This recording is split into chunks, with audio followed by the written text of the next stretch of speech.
Welcome, everybody that's viewing this. You're either viewing it through the Truehope cast from truehopecanada.com, or you're viewing it through the nhppa.org channels, which is a great resource for finding out what you can do to help protect your rights to accessing natural health products here in Canada, or you're viewing it on my personal Facebook page.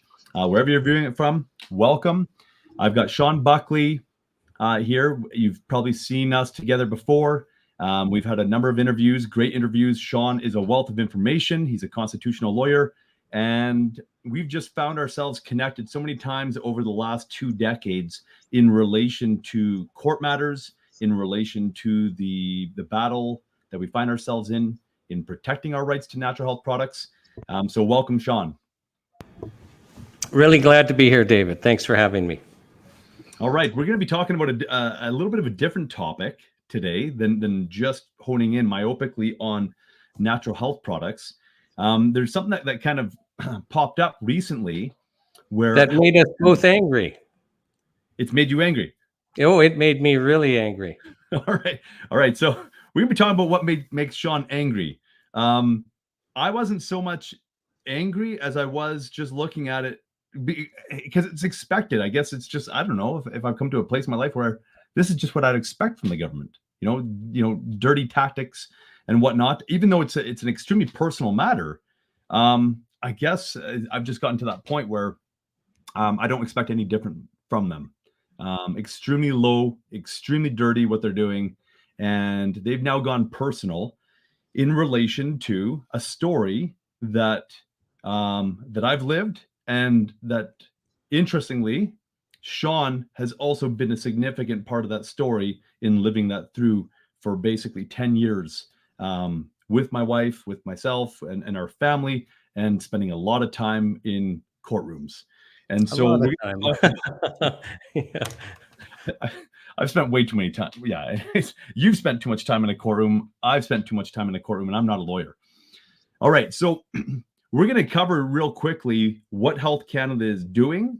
And then we're going to talk about this from a very authoritative standpoint, because the two people in the world that would know this story best and how to combat what Health Canada is doing are right here on this podcast. And so bear with us, watch the video from Health Canada, and we'll be back with you in just a few moments. Represent these products. They are generally low risk, but we had a tragic 19-month-old in Alberta that died because of using natural health products instead of treatment for meningitis. Dr. Steve Findle, his emergency physician in Toronto, had a patient that was stable on medications for seizures, was taken off those medications, was put on zinc, went into status epilepticus, which is constant seizures, and died. So it does happen. And so it's really, the principle is Canadians should be able to, they're self-selecting. So they're self-selecting these products. They should have the assurance that they're going into a safe marketplace when they're picking up a product. What's on the label is what's in the bottle. What the advertising claims that have been made are accurate, and that the quality of that product that's in that bottle is high quality, and it's not going to be contaminated with bacteria or other things as well. That's the principle. Dr. Shara, I want to go back to one of your comments that you made earlier on, and you referenced some deaths from attributed to natural health products. One was the 18-month-old toddler in Alberta. I believe it's Ezekiel Stephan that you're referring to. Isn't it true that the situation is different than what you're stating? The baby didn't pass away from using or taking natural health products. The baby ultimately passed away because the parents didn't believe in going to the hospital, and they took the baby. The baby was very sick, and they tried home remedies to try and get the baby better first. And it wasn't necessarily, the death wasn't necessarily attributed to a specific natural health product. Isn't that correct?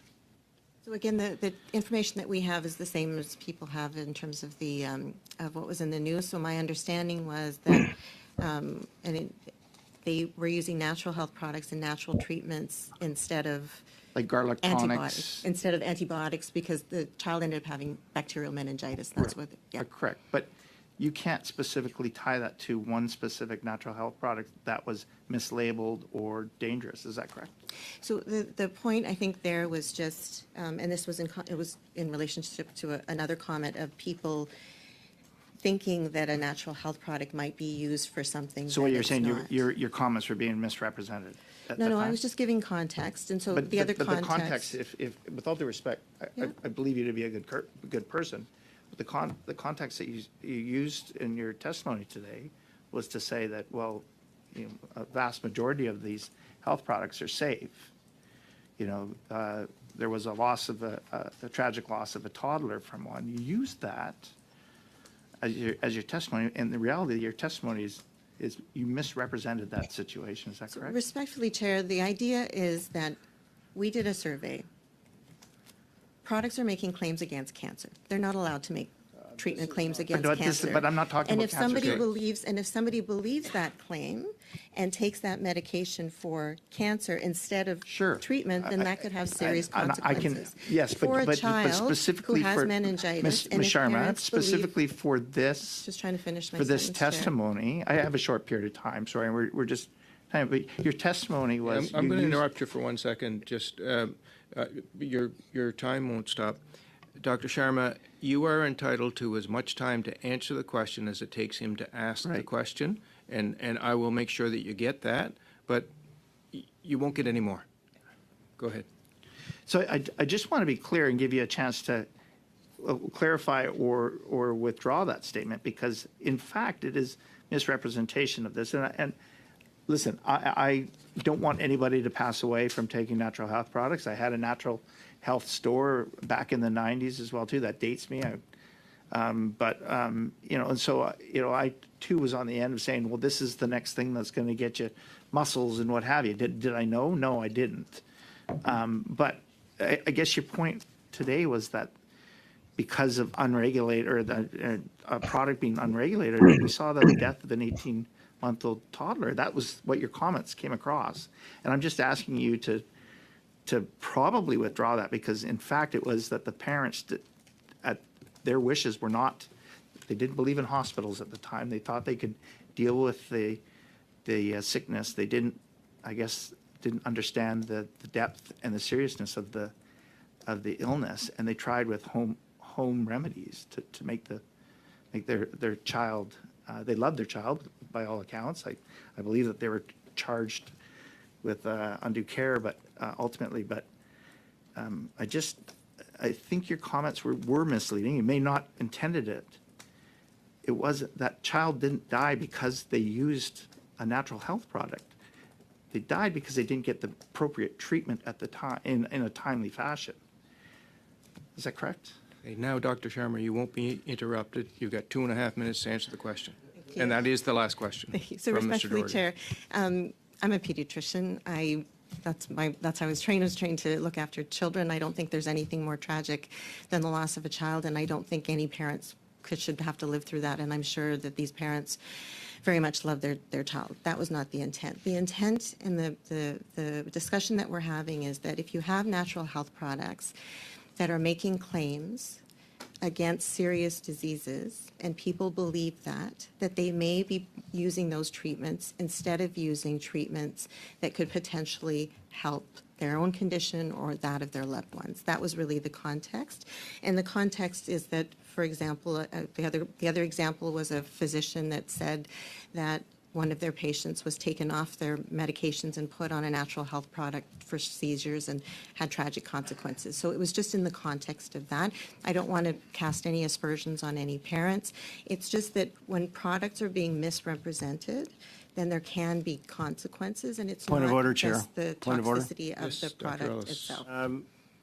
I think that what we asked was that there be an answer to the question, not an expansion of it or direction around other things. What the question was very clear was related to the fact that you cannot regulate what parents do to their children. And regulating natural health products would not have made this child live longer if their parents chose to do something different. That answer does not answer that question at all. I'm sorry, Dr. Ellis, that isn't a point of order. And if you could finish your answer, Dr. Sharma, and then we'll get on with the last round.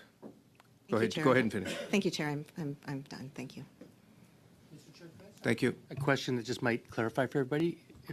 Well, I might- the last question is going to go over here. Okay. Well, just on this, I think would help all of us and Dr. Sharma. In that case, was the product that was given, did it make a claim that it would treat the particular ailment that the child had? So we don't have the details, but the understanding was that the parents believed that it could treat the condition that the child had. Okay. The last. All right. No, you see, and I told you that this had made me angry. David, when I see somebody just spouting what are, in my opinion, complete falsehoods, Well, that makes me angry. So I was going to conclude by saying what a pile of minutia. Yeah. Okay. So first of all, on all sides there, you spent a lot of time in the courtrooms. You saw the medical files of Ezekiel, or what medical files were actually released to us, because we never did get them in their entirety. There were some black holes there that were left out. Well, listen, David, we can shorten this. Our highest way of finding truth in our society is calling witnesses under oath and then having an impartial trier of fact make findings of fact. There were 2 trials in which there was hey, did Ezekiel have bacterial meningitis? Trial number 1, no, Ezekiel did not have bacterial meningitis as a finding of fact.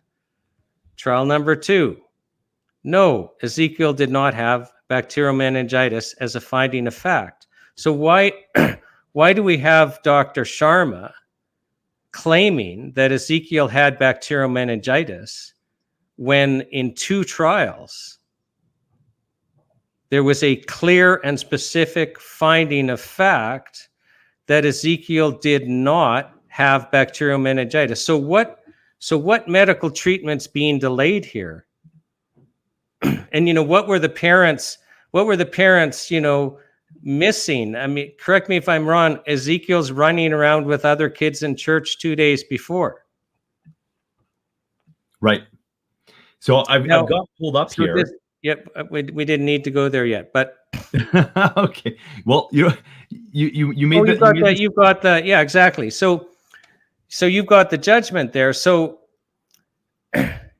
he had viral meningitis, which just is not, I mean, it's too bad they even use the same word meningitis, but that refers to the meninges. So, but you don't die from viral meningitis, and Ezekiel didn't die from, viral meningitis, and it just wasn't there. Like what the media said had nothing to do with what, was happening in the courtroom. Right. So with the judgment here, this is from 2019, and this is when we had a much better stab at it. We'd gotten more medical evidence at this point in time, and we were able to present far better than we were in the first trial. We were caught off guard a lot. I mean, they gave you more medical evidence mid preliminary hearing in 2014 rather than giving it to you well in advance so you had time to prepare for it, right? Like they were playing real dirty. And so by 2019, we had way more resources available to us. And this is what the judgment comes out, is that, yes, at autopsy, he did have viral meningitis. And yeah, but recall at the first trial, Justice Jerky made a specific finding of fact that Ezekiel did not have bacterial meningitis. Like, so you're looking at Justice Claxton, the second trial, but they both, because he didn't have bacterial meningitis, and the pathology slides are still there. And David, the big kicker for me is, so just so the viewers understand. So, we've got the Crown pathologist, Dr. Adi Ajbo at the first trial saying, oh, yes, he had, bacterial meningitis, and largely because there's, a predominance of neutrophils in, the slides of the tissue.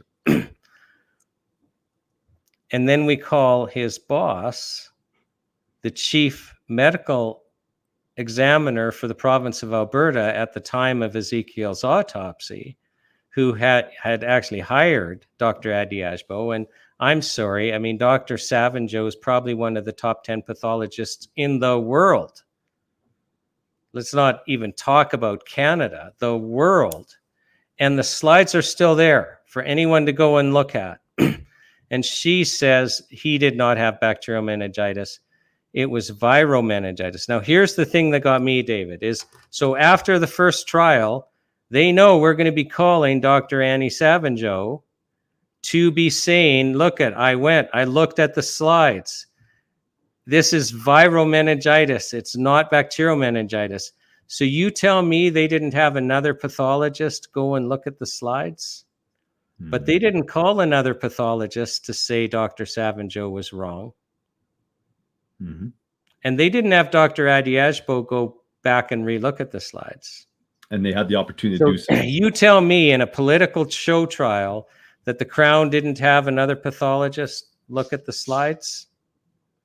Well, if they didn't, then they knew that they would have a problem, that the pathologist would say, no, this is viral meningitis. And then if they're ethical, they have to disclose it to us. Right. So because I'm sorry, I'm Crown Counsel, and I've just had a star witness come in for the defense, basically completely contradicting my star essential witness on the point of the trial, like the major factual point. And I've got a lot of time between trials, and you tell me that I don't have another pathologist. I mean, they got lots of pathologists in the medical examiner's office.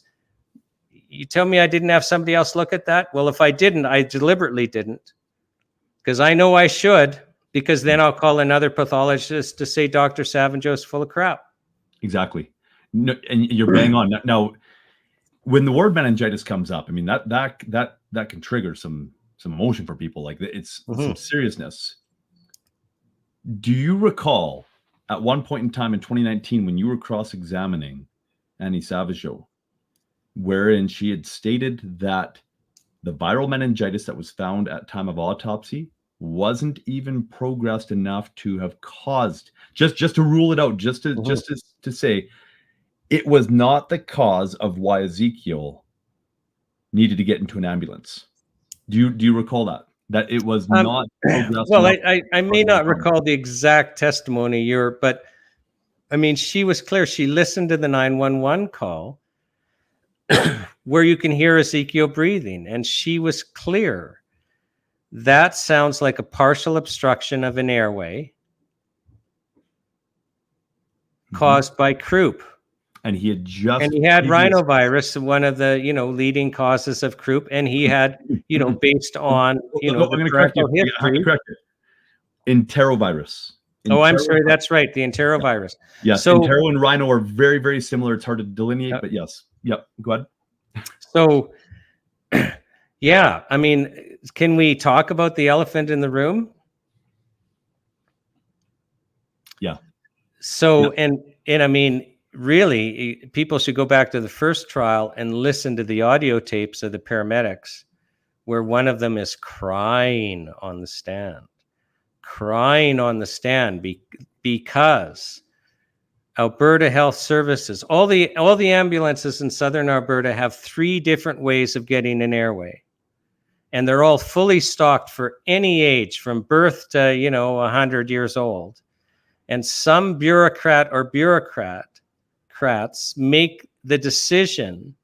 This is a deliberate administrative decision. Well, let's destock the ambulances of all 3 ways of getting an airway for anyone under the age of 12. Mm-hmm. And the paramedics are telling management the first infant we get that needs an airway is dead. The first infant we get, they're begging, they're sending emails. Like, this isn't a secret. You're an ambulance, you're emergency services, and if you're going to get an infant that needs an airway, so for a full year, the paramedics are complaining. And that's why I forget which one was crying on the stand, but I mean, was just so upset about what had happened. And then what was it? 3 days after Ezekiel's death, they're all magically restocked. Within the week. You tell me that somebody at Alberta Health Services, someone or several people, are not guilty of criminal negligence causing death. You tell me they're not. given the response 100%, the fact that, I mean, they both testified, both paramedics testified to the fact that they had been making those requests for approximately a year.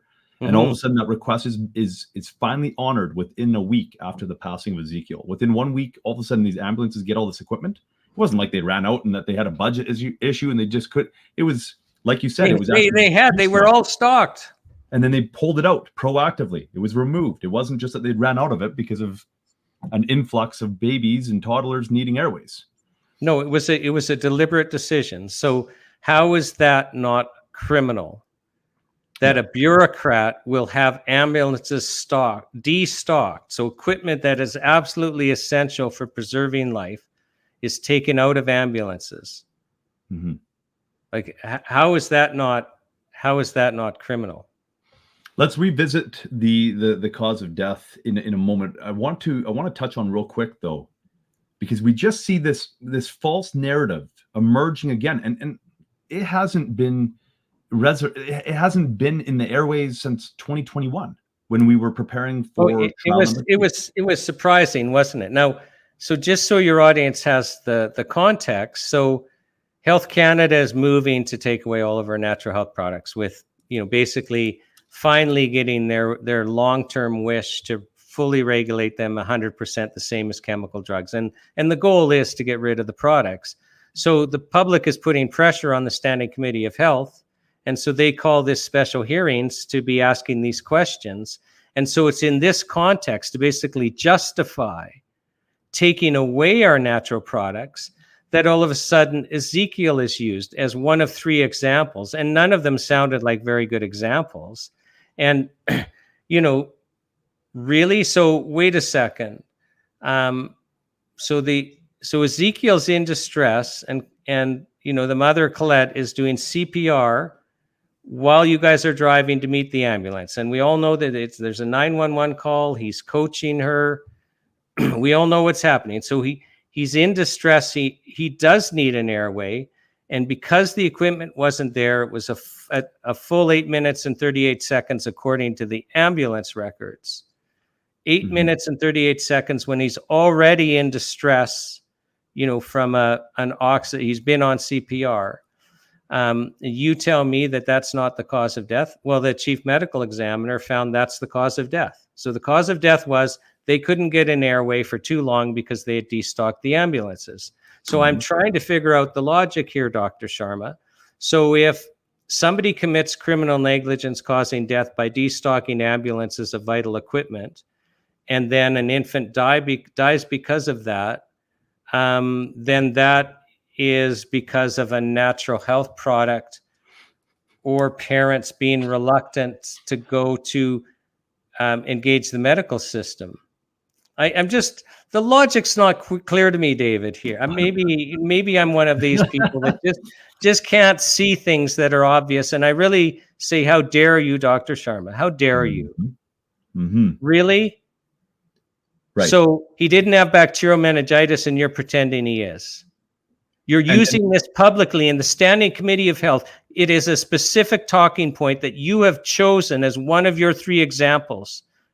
So you have chosen this, and he didn't have bacterial meningitis, and you can go and look at the slides yourself, but you won't because you're afraid of what you're going to see. I want to touch on that real quickly here. There's 2 things I want to touch on because some people can get their logic a little clouded in relation to the emotions of, well, you should have taken him to the hospital anyways. He was really sick, kind of like, Todd Doherty had said there, the MP from Prince George. And the reality of the matter is that 5 hours before, Ezekiel wasn't demonstrating any symptoms that he had been previous for, the few days where he was lower energy and all that type of stuff. And he appeared to be turning back around. So there is a mysterious element to all of this that caught us off guard. So just to get that right out in the air, right off the bat, so that people aren't saying, yeah, but you still should have taken him to the hospital. Well, if we would have taken him to the hospital, before he went down for his nap and then woke up with all of a sudden this breathing issue, they would have said, well, that's nice of you to bring him to the hospital, but what do you have him here for? Sure. Okay. What symptoms did he have 2 days ago? But he's not displaying those right now. So there would have been that issue right off the bat. But that's Tuesday. And you said 2 days ago. Wasn't he running around at church 2 days before? Right. Yeah. According to the But testimony maybe when parents see their kid running around with other kids at church, that's a sure sign that you should take the child to the hospital. yeah. No. So there's that element that I want to touch on, but so we've covered that. Just if anybody's viewing this and saying you still should have taken him to the hospital as if that's grounds for Health Canada is right. No. If you were in our position as a parent and you would have seen, you would have said, I'm not neurotic. Why would I take him to the hospital just to expose him to stuff that he ought not to be exposed when there isn't really anything that is triggering to a parent saying he's in need of care at that point in time, like need of medical care. So that's the first thing. Now, so we covered that. So now I want to touch on this. You're talking about Dr. Sharma and that she had the opportunity to investigate deeper rather than just referring to the media as her source of information, right? And what media? Because the media was, eventually it all kind of came to be congruent. Well, I just find it funny. We got a Health Canada person who knows that the media is deliberately used to spread misinformation. Like basically saying, oh, and I'm relying on the news reports. Well, how dare you rely on news reports as an example of a death somehow caused by natural health products? I'm going to suggest that Health Canada perhaps knows more than they're letting on. And the reason why I'm going to suggest that is we saw in the disclosure during the police investigation that Health Canada had been making inquiries into the death of my son back in 2013. I'm going to suggest that they probably got the information that they were looking for and that they know exactly what took place and that they're claiming ignorance and now citing media rather than the truth. That's what I'm going to suggest. And if not, they had the due diligence, like you say, to go and look deeper into it before citing the death of Ezekiel as a reason why. All of those are stretching. And I mean, the whole thing's a farce anyway. They're saying we need stricter regulations, which in effect, I mean, anyone looking at what the self-care framework's proposing, it's like, no, we're going to lose all our products. Well, they're not taking into account the risk of removing the products. So if you really care about people's health, you go, well, how do we get good health outcomes? We've got all these products on the market. So you mean to tell me we're going to remove 80,000 health products from the market and there aren't going to be health consequences? I mean, David, you know about the Truehope trial because you were there. You watched the whole thing, including the judgment, where, we basically have the judge saying that there would have been more deaths in the oral judgment if Truehope had listened to Health Canada. So, I mean, here we have Health Canada restricting access to Empower Plus for a short period of time by seizing it at the border, and we have a number of deaths. And the court acquitted on the basis of necessity. I mean, you were basically Truehope was saving lives by leaving the product on the market despite Health Canada's objections. I mean, I use Strauss as an example. I mean, that's a product that has saved tens of thousands of Canadian lives. So these are just picking two products that I've run court cases on.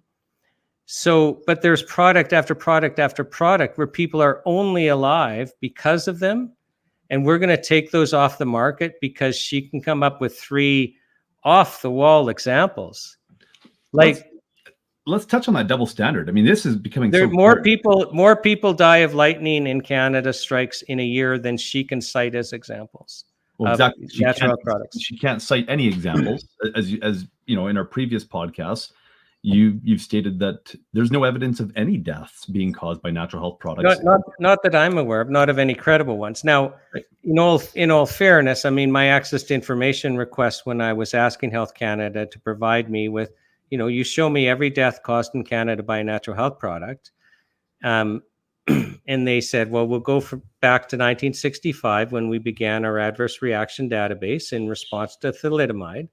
And since then, we've had robust adverse reaction reporting. And it's not just chemical drugs. You can report adverse reaction to anything. So, and they couldn't point out a single death in the adverse reaction reporting database caused by a natural health product. Now, because we know they're trying to get rid of all these natural health products, they're looking for any evidence they want. Like, so that's why we're talking about Ezekiel. But the problem, David, is, you know, I'm willing to accept, because there's, you know, good 80,000 plus products out there, that, you know, maybe there's been the odd death. But we can't, the fact that we can't point to a credible case tells us it's extremely rare. You know, we can point to about 40 deaths each year caused by Tylenol, or acetaminophen, I should say, because it's off patent, and likely the lion's share of it is sold as acetaminophen. But, you know, people will recognize it as Tylenol. Well, Tylenol kills 1 person per million in Canada a year, and there's 40 million of us.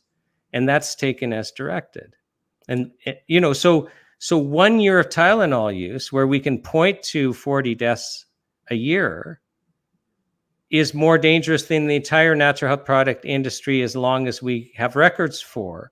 So what are we even talking about? What do you mean we need stricter regulations? What's the damage we're doing now by products are already too expensive now because of the regulations? They've gone up 3 or 4 times.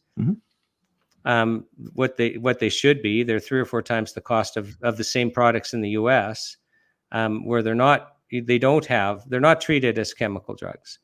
So what's the health consequence there, that people that are economically disadvantaged in Canada already, they can't access natural health products.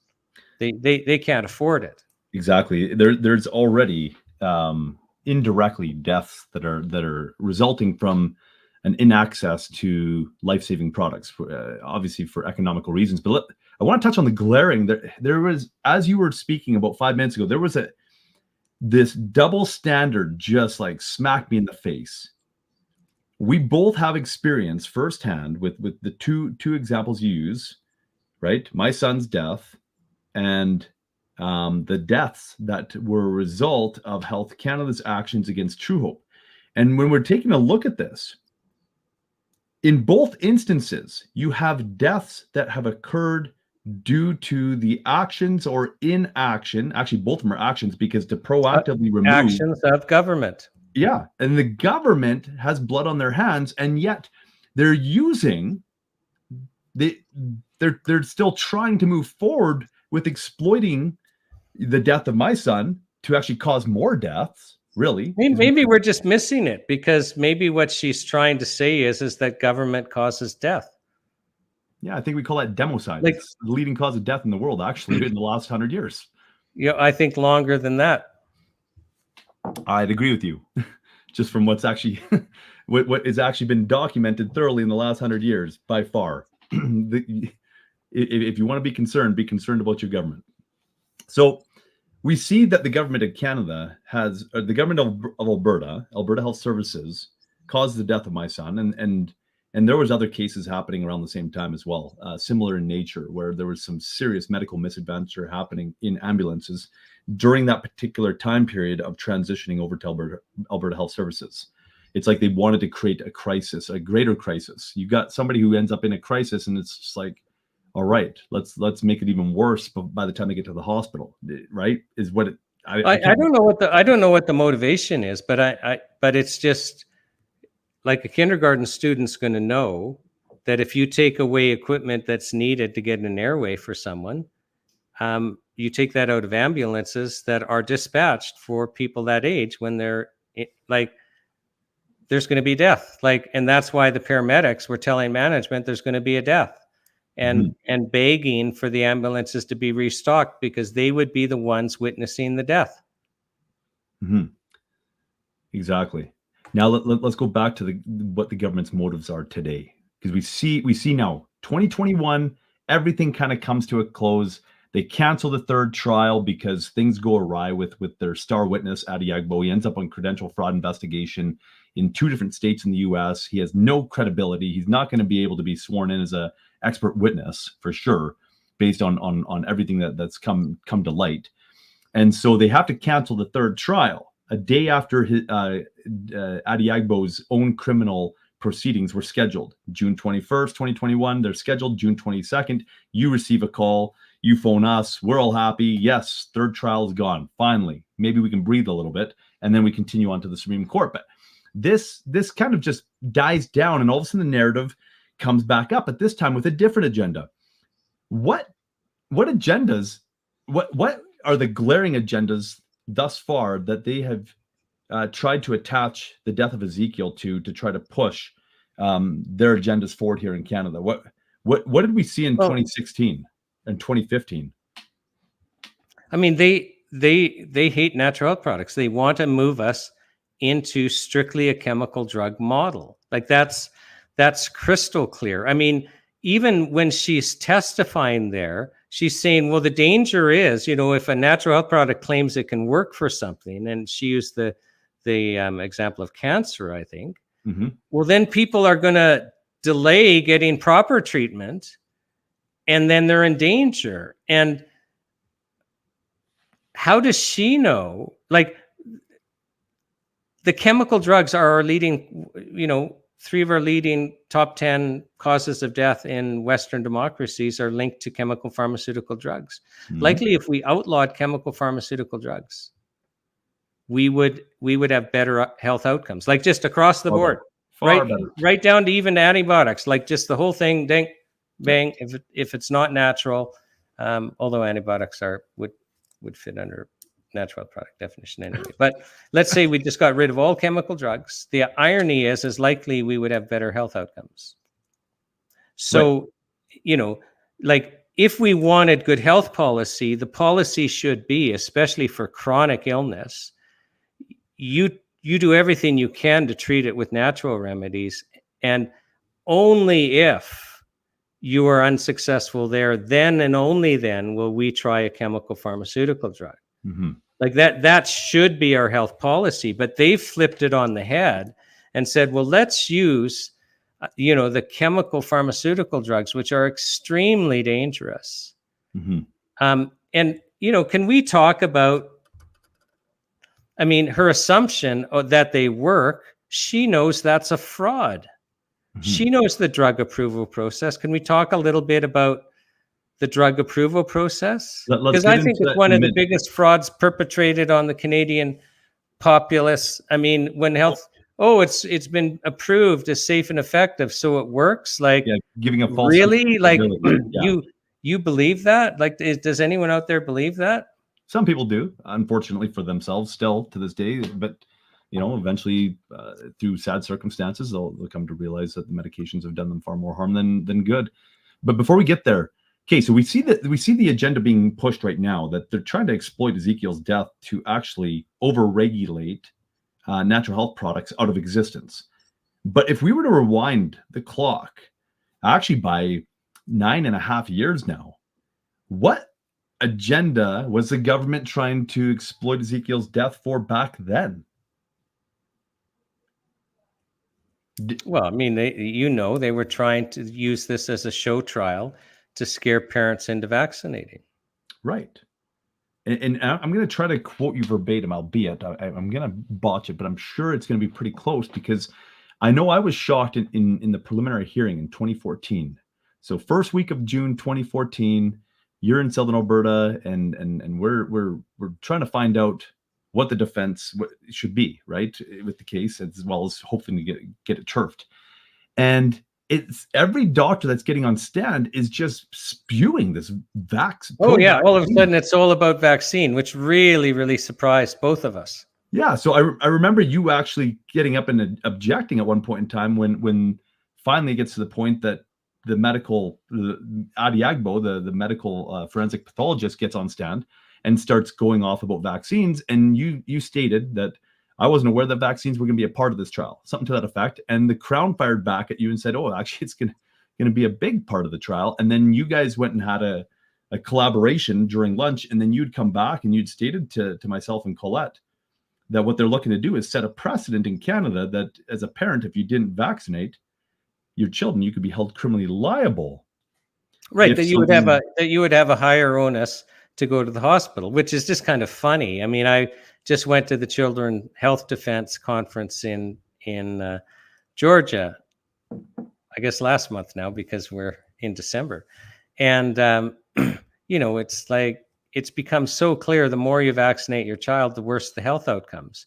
So it actually should be the opposite. Like if we're going to distinguish, but this is awful policy. So under Section 215, this failure to provide necessities of life, I mean, it was meant for like, parents that don't feed their kids, or beat them to death, or, they have to sleep in the barn and they freeze, or they're sent out, in 40 below with no jacket. Like it's meant for, oh my gosh, this is like just total abuse and neglect. And when we get in the area of medical care, and say, well, you should have sought medical care sooner. We get a little tricky there. So like if you have an obese child, do you have a higher onus to go to the doctor now when your child is sick? Because, we all know that obesity is a major cofactor. If you basically feed your child processed foods, I mean, we know you're going to have worse health outcomes. Do you have a higher onus now to go to the hospital?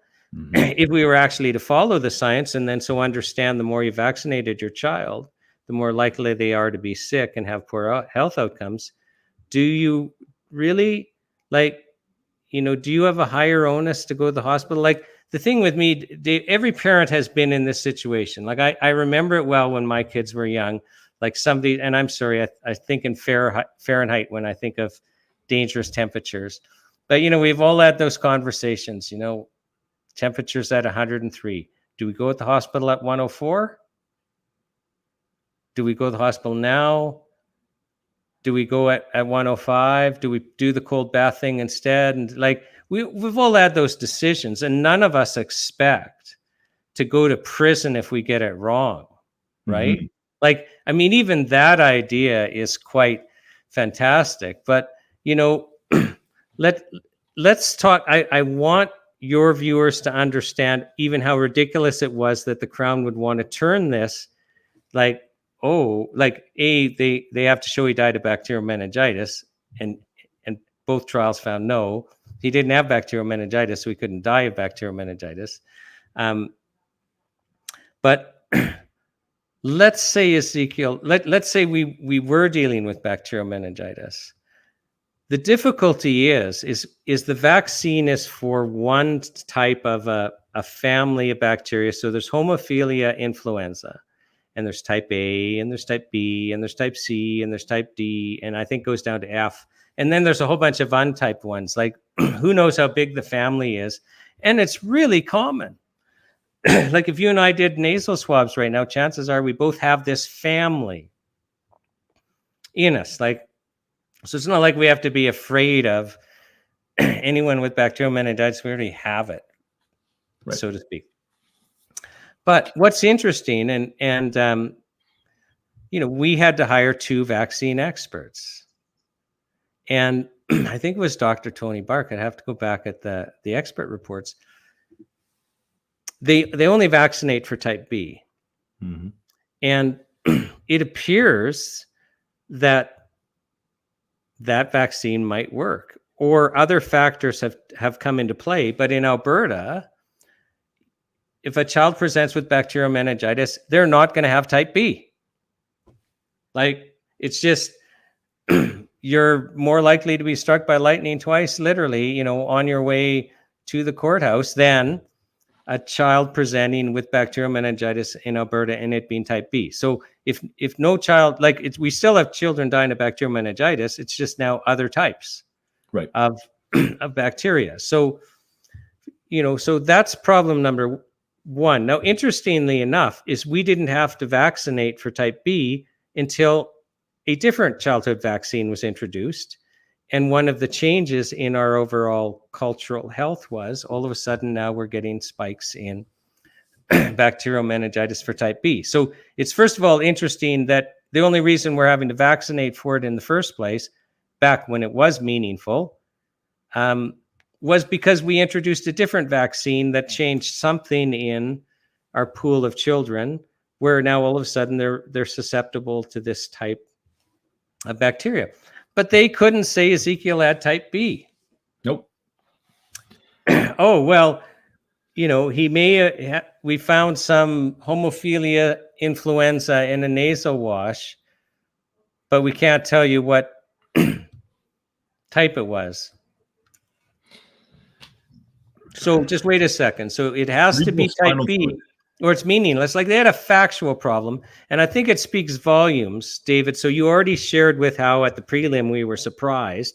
Vaccine. Like, what does this have to do with anything? And why on earth would the Crown want to create a precedent where vaccination status somehow changes the legal test in a section of the criminal code? But we have to 30 days before the trial. Like, that's the latest we can do it. I have to give the Crown notice of the experts I'm planning on calling at trial, their qualifications and a summary of their evidence. And I serve them after, a year and a half of this, where, it's all vaccine. And all of a sudden, as soon as they read, my experts, it's like they know they're going to show and tell without anything to show. Oh, vaccine isn't an issue. It's not relevant. And so at both trials, there was an agreement with the Crown and defense in front of the judge that vaccination is irrelevant. If a witness goes there, we'll steer them off. And it's, in the judge alone trial, it has no bearing at all. So both trials were run not calling evidence of vaccination. If it came up, we'd just kind of, in front of the jury, pretend it's not significant, and the judge would charge the jury to ignore this. So how can it be, David, that at the Alberta Court of Appeal on the second trial, you guys have been acquitted, and the Crown appeals saying, the judge may have shown bias towards an expert, and, we don't like how the judge found the legal test is in this section. The Crown is not appealing anything to do with vaccination. There's no factual record for vaccination. I can tell you, Court of Appeal, if you didn't argue something and lay an evidentiary foundation, they won't even let you go there. And I mean, it's hard. Only if maybe you could show there was no way you could have discovered that evidence beforehand, then and only then, maybe you might be able to talk about, but they came out and basically said that, if you don't vaccinate, there's a higher onus for, this is a factor now for failing to provide necessities. How can they do that when everyone agreed going in, it's not an issue? No one led evidence. So I didn't lead evidence showing, well, you didn't have type B and the vaccine's only for type B, and nobody gets type B anyway. So how could a vaccine for something nobody gets, and they can't even say he had it he was that, 1 in 10 million rare outlier. Well, but nobody even led that evidence to say so that the Court of Appeal could say, oh yeah, actually, in this facts, this is completely meaningless. But yet they've now created a legal precedent. But as God moves in mysterious ways, David, because, we're at the point now where any parent vaccinating a child for COVID-19, I'm sorry, you're criminally negligent. And if death ensues, you're guilty of criminal negligence causing death. This is my legal opinion. And if they're harmed by it, sterilized or other health problems, then you're guilty of criminal negligence causing bodily harm, because there's so much evidence. Even the fact, I'm sorry, any parent, like most parents are going to be in their at least late 20s, early 30s, they will know that young people just have never dropped dead before. Yeah, exactly. Yeah, things are turning, but will we see the judiciary actually acting on that? Oh, but where I was going is now the irony is that Alberta Court of Appeal case, once it becomes obvious to everyone that the vaccination, definitely the COVID vaccination, makes your child more likely to be sick. Well, now vaccinated parents are going to have a higher onus to seek medical care than parents of children that are unvaccinated. That's the irony. That's the full-blown irony, is once the truth comes out, then parents of vaccinated children, are at higher risk for criminal prosecution if they don't seek medical attention going forward. It's interesting, that we just see this. I don't know how many things they can pull out of their hat, the government, but they've now really on a number of fronts attempted to exploit the death of Ezekiel. The first one was vaccines, and then that was just blown out of the water. No evidence. You're blowing smoke, and you were hoping that. But not by the media. I mean, to the rest of the world, it's still a case to say, vaccinate your kid. Mm-hmm. Yeah, well, exactly. But it was blown out of the water and didn't get the precedent that they were hoping for, except in the minds of the public. Because I had people come up after the first trial in 2016 saying, do you think I should go and vaccinate my children now? I don't want to end up like you. And I'm just like, no, stay true to your convictions. Do not do that. Don't go and harm your child, especially when you know better, right? Just for fear of potentially ending up in the situation that we are. But then they shifted gears and we had the CBC Roadshow across Canada, and every naturopath across Canada will remember this, because all of a sudden there's this potential to deregulate or remove the licensing of naturopaths across Canada because it's just too harmful that you end up with deaths like Ezekiel. So now they're using it to exploiting his death to try to attack naturopathy right off the bat. And now it's a full front attack that they're trying to use to justify just the removal of natural health products. I'm curious how many more times that they can try to exploit the death of Ezekiel based on a completely fallacious story, and they know that it's. Well, and why isn't the media talking about the fact that Alberta Health Services destocked the ambulances, and for a full year the paramedics were saying the first infant we get is dead, like it's under oath. Anyone can go read the transcript or listen to it. These paramedics were not mincing words. They were angry that they had to experience what they experienced because they tried with the equipment they had, but they didn't have the right equipment. So why, like, you think that'd be a huge story that the media would be all over? Alberta Health Services kills Ezekiel Stephan, according to the testimony of the chief medical officer, and you can infer it from the paramedics. It was a story that was covered once back in 2013, a week after we were charged. We finally, Colette and myself, went into studio to Global News in Lethbridge before they'd gotten their marching orders on what the narrative was to be. And they actually ran a story in relation to the ambulance issues. And we weren't even the ones that were really, they were pushing for it. And I wasn't even wanting to go there because I didn't have all the facts. We hadn't had the paramedics crying on the stand yet. We didn't know all the details.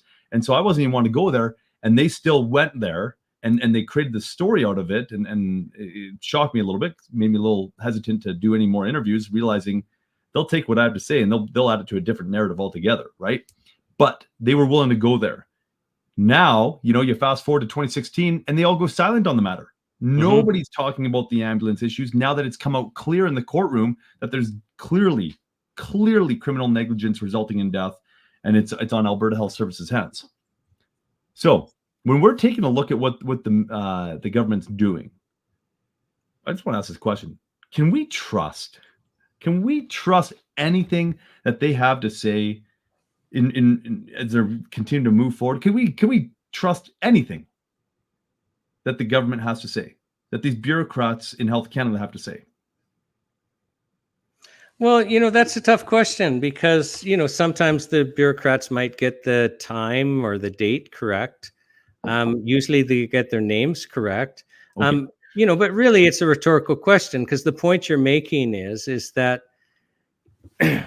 this is really problematic. I mean, you've played this piece of Dr. Sharma, and she basically gave 3 examples, and they, even without knowing about Ezekiel's, it just sounds like they're stretching. And again, so what, you can find 3 cases that somehow you make relevant, but you're totally ignoring that people rely on these products for their life. You're just assuming they're ineffective because you have an end goal of taking them off the market. I mean, we have a political agenda and they're moving to that agenda. So we're just seeing politics in motion. And what do we expect? I mean, they have a narrative to support what their end goal is. And you and I just happen to be particularly angry about this one because we have so much personal experience, and Ezekiel was your son. And I can say, I mean, I was just outraged at the whole proceedings from start to finish. And, you know, the fact that that first trial was one of the two dirtiest trials I've ever had to be involved with in my life. Which, I mean, I would go back. I would go back to the hotel immediately after court, and I would have a shower. I would just try and get it off of me. I felt tainted and dirty by what was happening in the courtroom. oh, it was dark. It was spiritually, it was dark. We were up against yeah. So, yeah, and you're right, Dr. Sharma. You know, I mean, there was one statement that she did say that was true, and that was, I'm sure, those parents loved their toddler very much. And then she went on to continue to spew more garbage. And she's right. We did. We absolutely loved Ezekiel. And that came out in the court case. The first judge said, this is not peculiar, but he used something to affect case because all the evidence that's before the courts and the jury is that the Stephans are loving, caring, attentive parents, right? He makes that statement because loving, caring, attentive parents don't end up being charged with failing to provide the necessaries of life. And so the judge is baffled at it, and he's making that statement on transcripts. And it wasn't peculiar, but he was basically saying this case is out of the norm, right? And then you agreed to that right? Because I think you actually did exactly what you did there. Because I think it's on the transcript right below, right? And so, you know, the interesting thing about this, as they're resurrecting this false narrative of Ezekiel and what led to his passing, which still has elements of mystery surrounding it that we're trying to figure out as parents. At the same time that they do this, there's a docuseries that is launched, a docuseries that you just watched yourself, and you're actually in it, and I'm in it, and there's a bunch of other people that are in it. And it is a phenomenal docuseries, and it is the most, you know, there's so much to Ezekiel's story. There's so much that we've never been able to just encapsulate it in a very streamlined way that is so crystal clear and concise.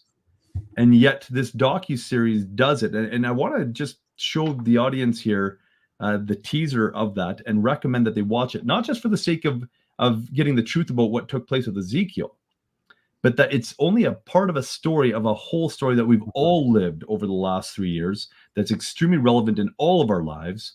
And when I was done watching the docuseries, I just said to my wife, I said, you know, sure would have been nice to have this tool back in 2020 or 2021. It really would have been nice, because it would have prevented a lot of people from falling prey to this whole pharmaceutical globalist agenda, if they would have been armed with that information. So I'm going to show that clip now, and then I'm not sure how much time we have left after that, but I'm going to we'll see where it goes. These products, they are generally low risk, but we had. That is the wrong one. All right, here we go. We'll try again.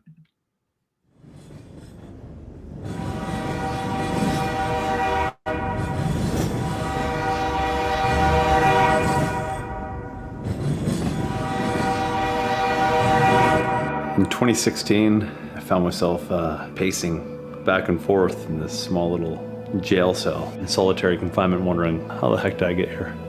When you start putting all the pieces of the puzzle together, you see a real interesting story that emerges, an unbelievable story, really. 911 emergency, require please fire ambulance. Hi, yes, my son's not breathing. My son's not breathing.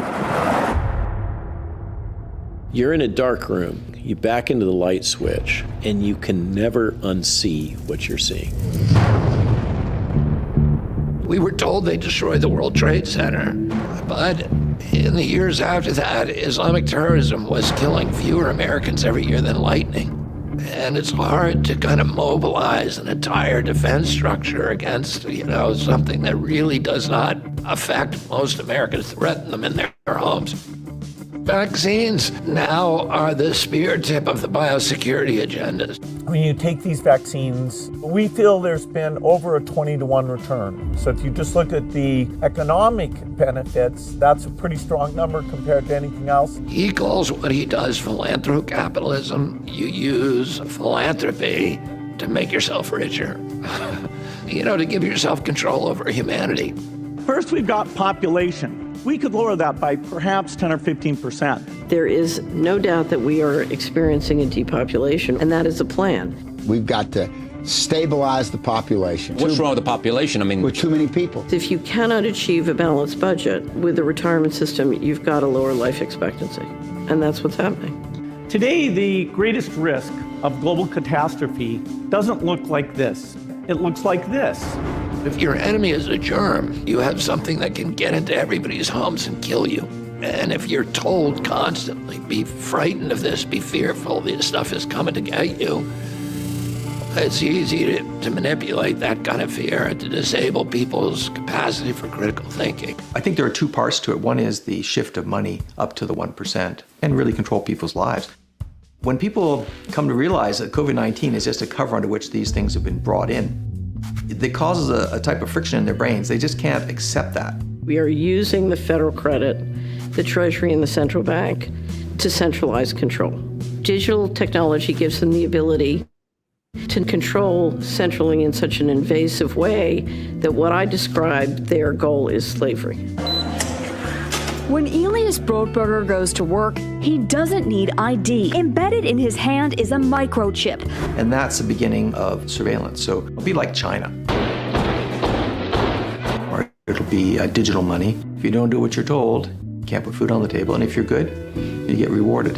That's what the reset's all about. Through this whole tumult of COVID rising up and bringing together so many activists who are aware of, say, whether it be environmental issues, whether it be GMO foods, whether it be medicine, whether it be the corruption in government. We see it was through the medical industry, but now we see that there's a bigger picture looming. We live on a planet where we're not allowed to know how the governance system at the top works. One of the most important things we need to protect our freedoms is to understand how the control grid is being built and stop it. And the best way to stop it is each one of us backs out of the control grid. They don't view us as the same species as them. They don't think of themselves as part of our civilization anymore.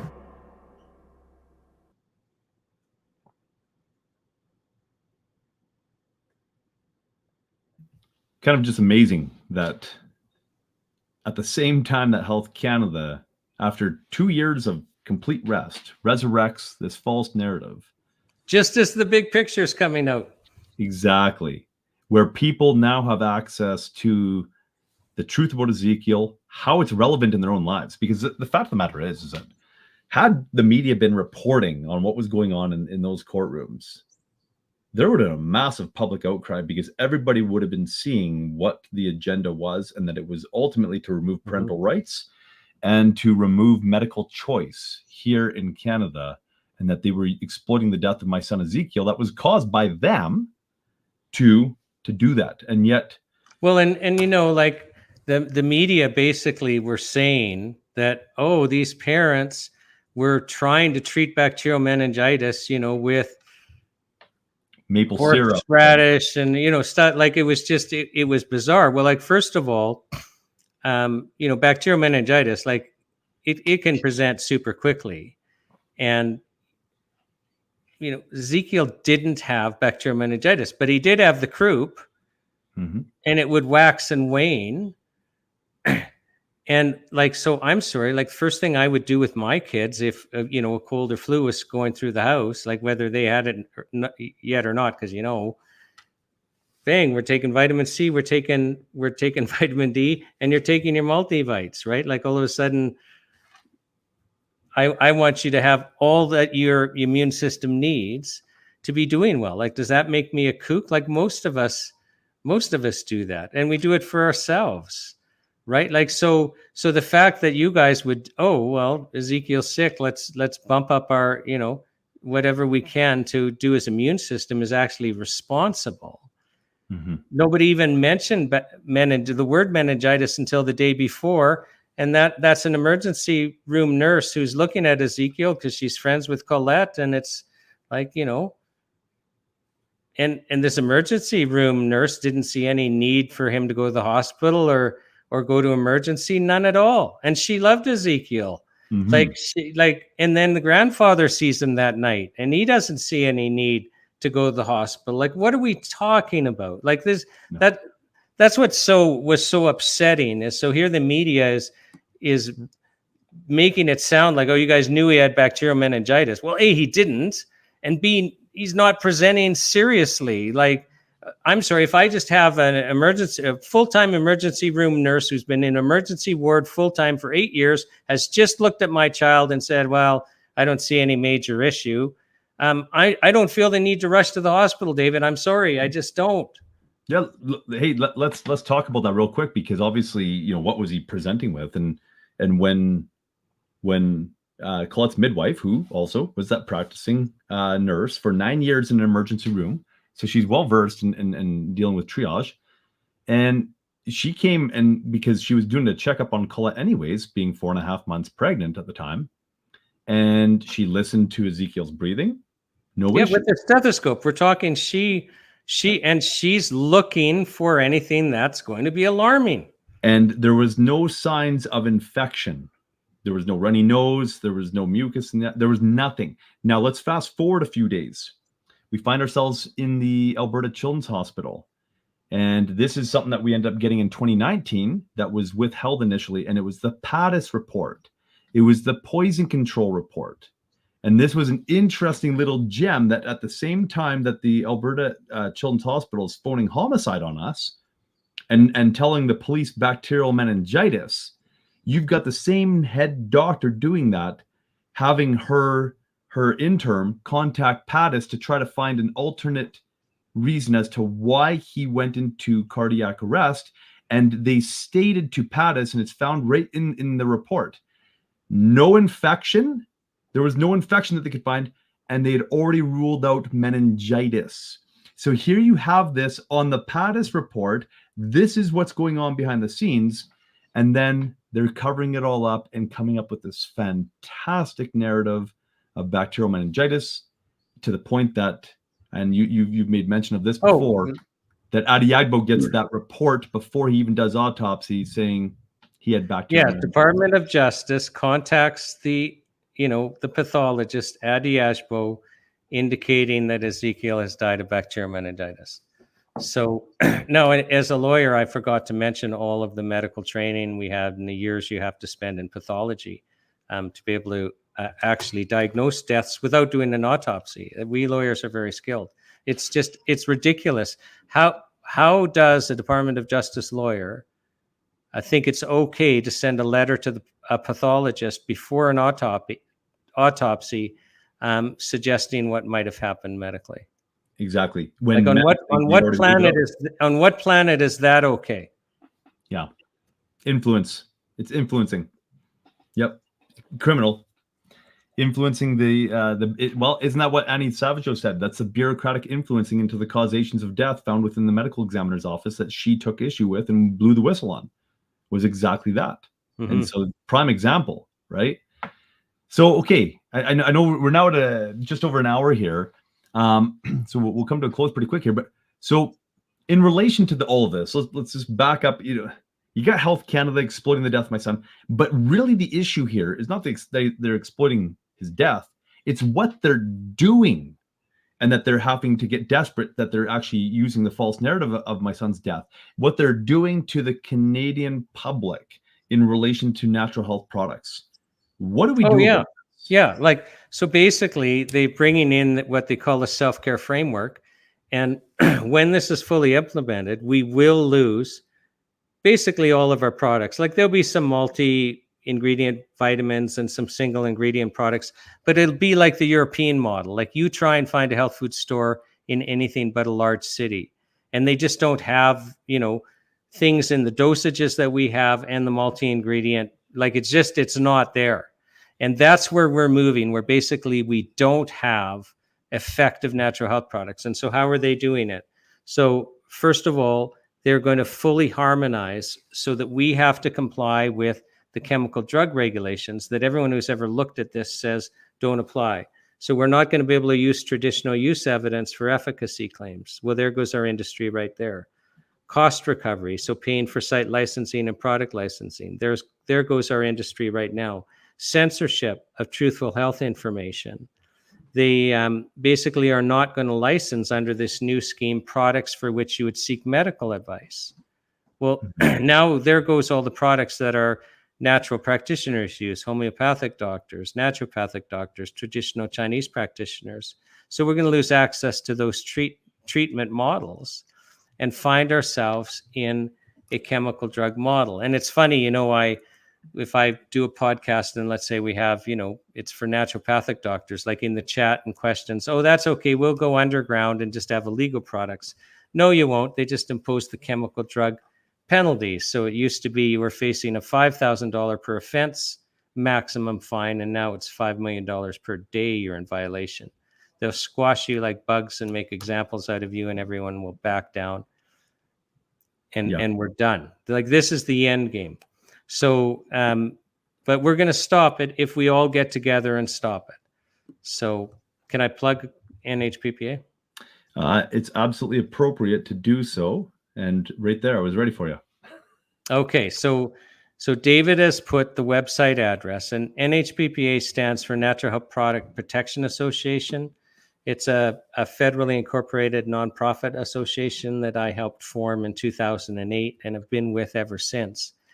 And we're basically the only, which is surprising because there used to be several freedom groups in the area of natural health.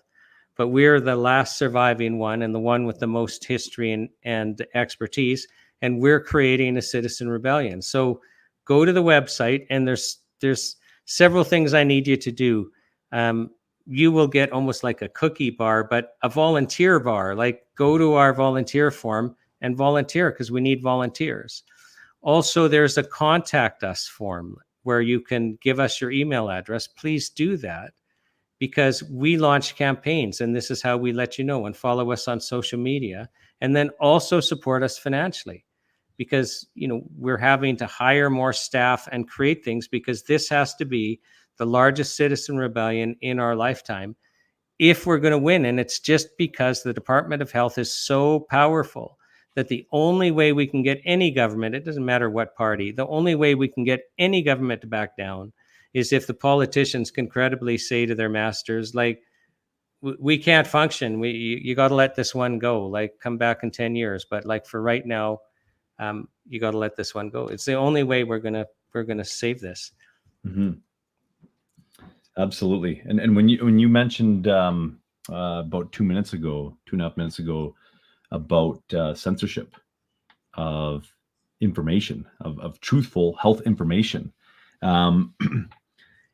Anybody who's watching this, if you want a little bit of entertainment value, go to the truehopecanada.com website that you see going along the bottom bar there.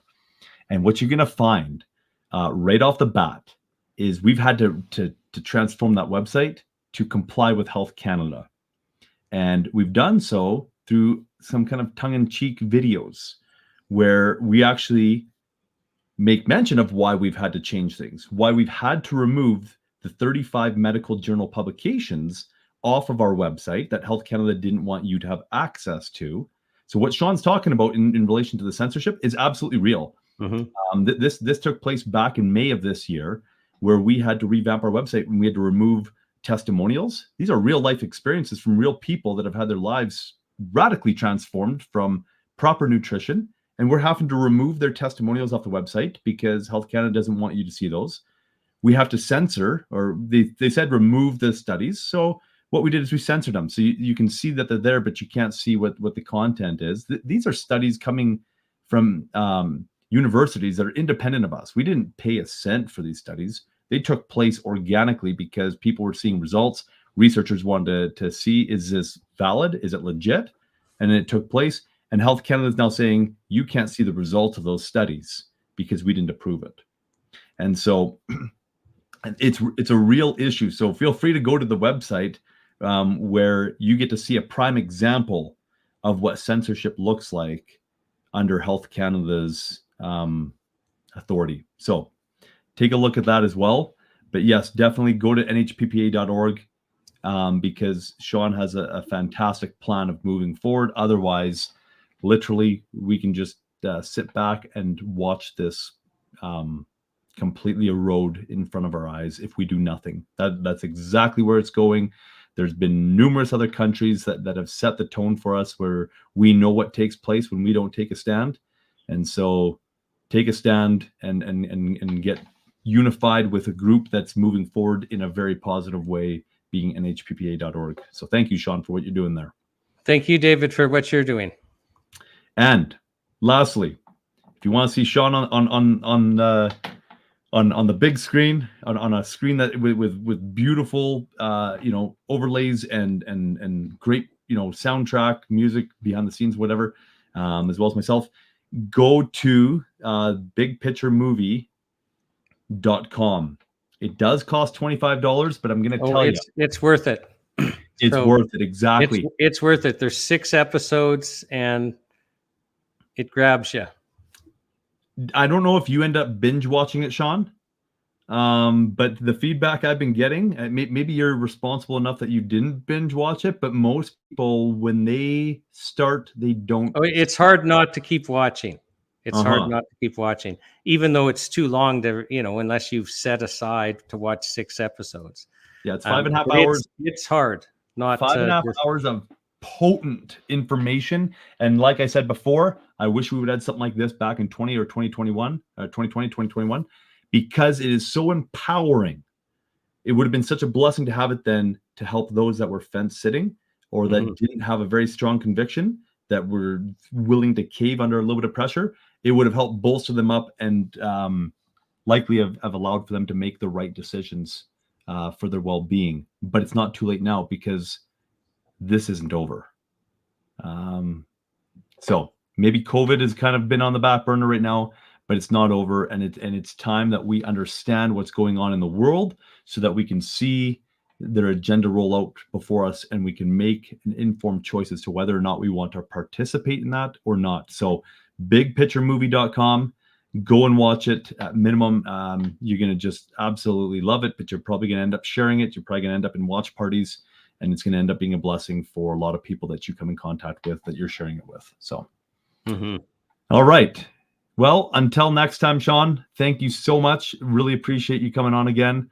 And especially to discuss this matter. It's just interesting how our paths just keep on intersecting. Indeed. The government has a way of just bringing us together. So it's a beautiful thing. I appreciate the fact that you were able to come on and speak authoritatively, being that you spent a significant amount of hours in the courtroom representing myself and my wife in relation to the death of my son, and that now that Health Canada is exploiting that for an agenda that you are combating. It's just really interesting how, the pieces are coming together, and how we just keep on finding ourselves playing this role. And so thank you for coming on. Well, thanks for everything you do, David, and your team behind you. People have to learn the truth, and it's people like you that are getting it out there. So really appreciate what you're doing. Thank you. Awesome. Thank you, Shawn. God bless you guys. God bless all of you that are watching this. Share the bigpicturemovie.com, share nhppa.org, get people there so that we can be agents of change and actually act rather than just watch everything fall apart around us, so that we can actually tell our children, our grandchildren someday that we actually took a stand and made the world a better place. And until next time, we'll be on again, I'm sure sometime soon. Until then, God bless you all.